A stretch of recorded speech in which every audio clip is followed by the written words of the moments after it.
আমরা অনেক দিন ধরে আমাদের ভাবনা ছিল অনেক আগে থেকে আমরা এমন একটা সংগঠন তৈরি করব যে সংগঠনের মাধ্যমে অন্তত কাইমপুর ইউনিয়নকে মাদকের যে চোরাচালান বা কারবারি চলতেছে তার থেকে মানে মোটামুটি যেন প্রতিহত করতে পারি। আমরা এই স্লোগানে এগিয়ে যাব সামনের দিকে। কিন্তু আপনারা জানেন আমাদের কাইমপুর ইউনিয়ন হচ্ছে কর্ণ উপজেলার ভিতরে একটি দ্বিতীয় টেকনাফ। আসলে আমরা finally everyone has to go, প্রত্যেকেই চলে যাব। এই চলে যাওয়ার আগে আমাকে আপনাকে আল্লাহ রাব্বুল আলামিন একটি হিসাব গ্রহণের জন্য in the day of judgement জিজ্ঞাসা করবেন, বান্দা you are enough to take your accountability. তাদের সাথে যুগ সদস্যে এই কাইমপুর ইউনিয়নকে ট্রানজিট হিসেবে ব্যবহার করে ব্যাপক মাদকের সহায়ক তারা তৈরি করেছে।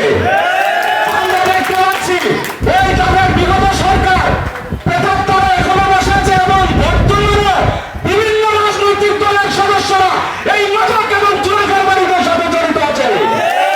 তারা নিজেদেরকে সমাজকর্মী হিসেবে পরিচয় দেয়, রাতের আধারে তারা চাঁদাবাজি করে, চোরা কারবারি করে, দিনের বেলা নিজেকে সমাজসেবক হিসেবে পরিচয় দেয়। এখনকার বা এই কালের জিহাদ এটা যে আসলে একটা প্রতিকূলতা, এই যে একটা মাদকের ভয়াবহতা, এই মানে এই সময়ে আর এই আয়োজন, এটাকে আমি জিহাদ বলছি এই জন্য একটা চমৎকার আয়োজন। আমি ধন্যবাদ জানাচ্ছি আজকের যে আয়োজক যারা তাকবীরের সকল ভাইদেরকে এবং এখানে যারা এটাকে পৃষ্ঠপোষকতা করেছেন, আরো যারা এখানে আমাদের ইউনিয়নের গাজী সাহেব সহ। আমি অফিসার হিসাবে আপনাদের এলাকায় এসেছি, কিন্তু এই স্থানে আসতে আমি জানি না। আমি এসেছি প্রায় আপনাদের 8 মাসের মতো হয়ে গেছে। তো এসে আমি যে একটা মিশন দিয়ে আমি কাজ শুরু করেছি, সেটা হলো যেটার উদ্দেশ্য আমাদের দেখেছেন, প্রধান যেটা উদ্দেশ্য সেটা হলো মাদক নির্মূল করা, মাদককে প্রতিহত করা, প্রতিরোধ করা। আমি সেই লক্ষ্যে ইনশাআল্লাহ কাজ করে চলেছি। এখানে বিভিন্ন সংগঠনের যে কার্যক্রমগুলো নিয়ে আমরা শুনেছি, কিন্তু এই সংগঠনের কার্যক্রমগুলোর ভেতরে মাদক বিরোধী যে কার্যক্রম, ইফেক্টিভ কোনো কার্যক্রম আমরা শুনতে পাই নাই।